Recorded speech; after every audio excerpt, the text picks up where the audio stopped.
Now, it doesn't take a genius to work out.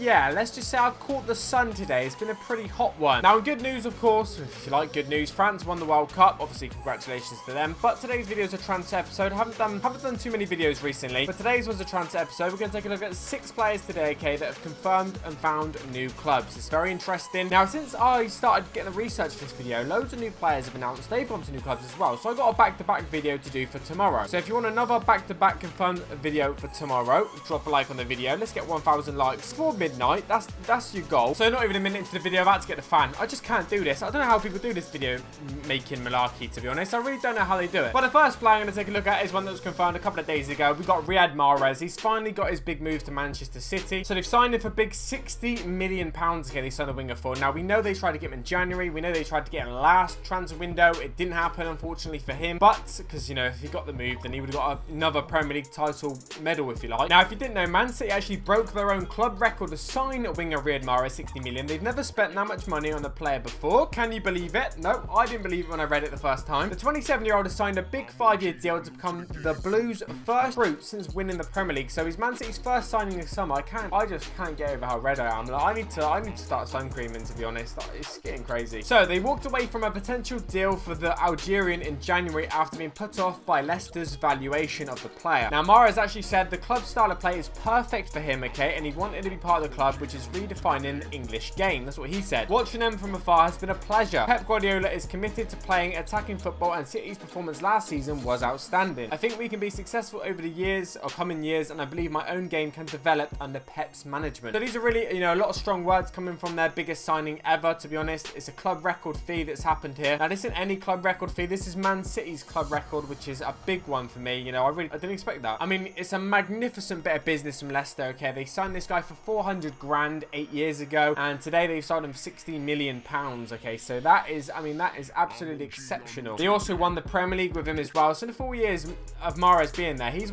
helped win him a Premier League title, and they've pretty much made, you know, £59.6 million on this guy. So, I mean, if that ain't a good bit of business by Leicester, then I don't know what is. Maybe one of the biggest or best bits of business ever done. Obviously, you know, your Ronaldos and Bales and stuff pop into your mind, your Neymars if you like. But, you know, this, in terms of 400k to 60 million, I mean, that is absolutely massive. Let's move on to a second player. So, Liverpool today are not exactly holding back on the transfer market so far. Fabinho, obviously Naby Keita, and they missed out with Fekir, but they've now signed Shaqiri, which could mean Fekir is definitely not going to join Liverpool anytime soon. So, it says here, Liverpool signed Stoke forward after triggering his release clause. Liverpool have signed the Swiss forward Shaqiri from Stoke City on a 5-year deal after, let me just say this, okay, triggering his £13 million release clause. So that's right, they signed him for £13 million Shaqiri, who's been at Bayern Munich. You know what? He's been at Inter Milan. I mean, he's a very well-experienced international who can offer a lot in a football match, that's for sure. He joined the Potters from Inter Milan in August 2015 for then a club record fee of 12 million, okay? So they've made £1 million on him, if you like. So in June, he was reported saying that he wanted to leave Stoke. This was in June. Now, believe it or not, Stoke, okay, no,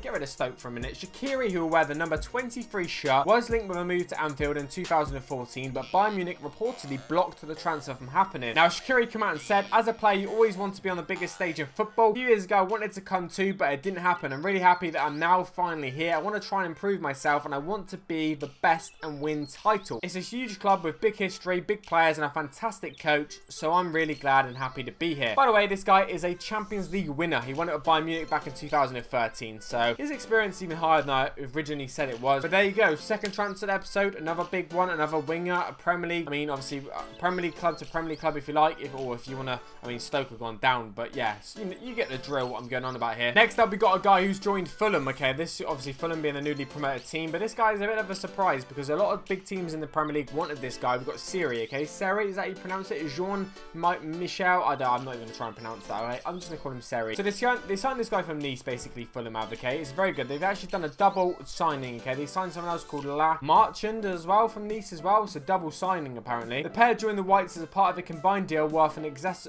excess of £30 million according to Sky sources. So Chelsea and Napoli apparently were amongst the clubs trying to sign or interested in signing a 26-year-old centre mid who was actually on the verge of joining Barcelona last summer. That's how good this guy really is, okay? And he's gone to Fulham. But the Ivory Coast international is instead opted to join newly promoted Fulham on a 4-year deal with another year-long option at the end of that. And the deal was announced on Twitter by the Director of Football Operations, Tony Khan, or whatever. So he came out and said himself, okay, now I'm ready to get started. Looking forward to meeting the squad and getting to know them and the head coach and his staff obviously behind him. I'm delighted to be here. It's a new adventure that starts from me and I'm hoping it will go well. So this is a really, really big signing for Fulham Football Club. Obviously they get newly promoted to the Premier League, of course, which is a big sign. I mean, and then once they get that, obviously that makes them very appealing to new players, obviously. And it's meant obviously this guy nearly joined Barcelona. He's turned down Chelsea, he's turned down Napoli, and he's gone to Fulham. Now I don't know why, but I kind of respect it in a way, okay? I do kind of respect that he's gone to Fulham. Hopefully he can do very well next year. I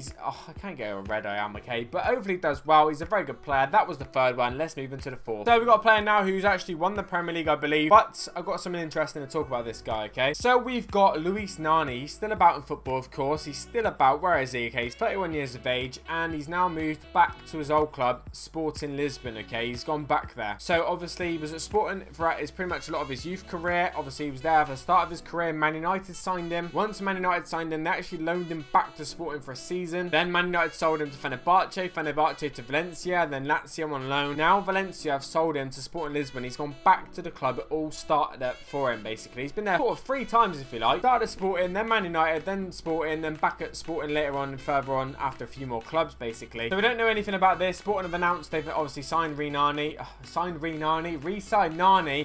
Yeah, obviously they're going for a bit of a situation at the minute. Lots of players leaving. There's big contract situations, big problems over there. Now I wouldn't underestimate what Nani's won, to be fair. He's won the Portuguese League already a couple of times. He's won the Premier League 4 times as well. He's won the League Cup in England, of course. He's won the Community Shield 4 times. He's won the Champions League. He's won the FIFA Club World Cup as well. He's also won the Euros of Portugal, which is very, very impressive. And he got Sporting's Player of the Year in 2015 when he was there on loan. So he's won a lot of football. Pretty much most there is to win. He's won it. So he's gone back to a club, but he's already won the Liga a couple of times. He was Sporting's Player of the Year, wow, which is obviously very impressive. But for him, it's another memory. It's another chapter in his life. He's gone back to a club it all started at, and I wish him the best of luck. That was the 4th player. So next up, we've got a player I believe actually left Sporting Lisbon. Okay, it's a very interesting one. Yes, it's a former Sporting player, William Carvalho, who's now joined Real Betis. So the club have announced this one on a statement on their website. The Portuguese midfielder signs a 5-year contract, and his release clause is set to 120 million euros. So if any new club want him after this, they've got to pay up pretty big to get him. The former Sporting Lisbon player has been in the team's top priority in the transfer market, and after lengthy negotiations with his agent, okay, I mean, the 2 parties finally finalised the deal on Thursday. That was a bit of a mouthful. So if you guys aren't aware, a lot of clubs have always been interested in this guy over Europe. Arsenal were interested in him. West Ham tried to sign him from Sporting Lisbon as well. He's decided not to come to the Premier League and go to Spain and play for Real Betis. He signed a 5-year deal over there. Maybe, I don't know, West Ham, he didn't get the same sort of offer that he got at Real Betis. I don't really know. But he's only 26 years of age. There's still quite a bit of future ahead of him. So apparently they hand over 16 million euros plus 4 million euros in add-ons for Carvalho, okay? With Sporting earning 25% of any future fee, which is interesting. Basically, they sort of paid 20 million for him, okay? Obviously with 4 million add-ons, which I'm sure they're going to pay eventually. And then if they sell him any stage later on, because obviously they feel like this guy's got a big future ahead of him and he's a big talent, that they get 25% of his transfer fee. Good bit of business for Real Betis there. 20 million is not big for how big this guy was supposed to be dubbed. You know what I mean? So next up, we got I think it's the last one actually, to be fair. Huddersfield has signed Borussia Dortmund right back Durm, which I thought was pretty interesting. Durm is obviously quite a well-known player in Dortmund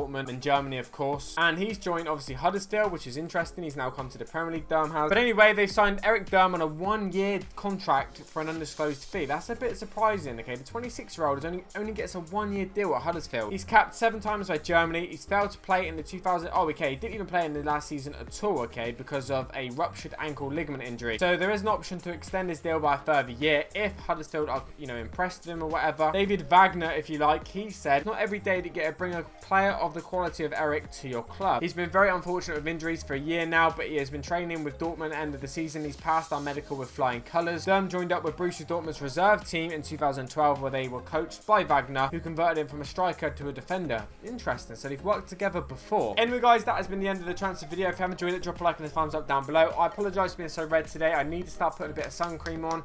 I think because I was already a little bit tan that I don't need to, but I do, mate. I am red. There is no doubt I'm red. I think the tan is coming along. Do you know what I mean? You know, I'm out here. Do you know what I mean? A tan is okay. Anyway, what I'm going to do now is get my final thoughts and opinions on these transfers and whether or not I think they're going to be good or not, basically. First, we've got Sturm. I think he's a pretty well experienced player, and you know, he's worked with Wagner before, so he'll do well at Huddersfield, no doubt. William Carvalho, a player that I know is Real Betis. I feel like a lot of bigger clubs have been going in for him, and he decided to go Betis, so I don't really know what to make of it, so I'm going to leave him. Luis Nani, no doubt going to do well in Sporting Lisbon, of course. Obviously, he's been there before. Obviously, he's back in his native Portugal. Yeah, he's going to do okay. Shaqiri, I think, will do pretty well at Liverpool. I think he's a very good player. I really, really do.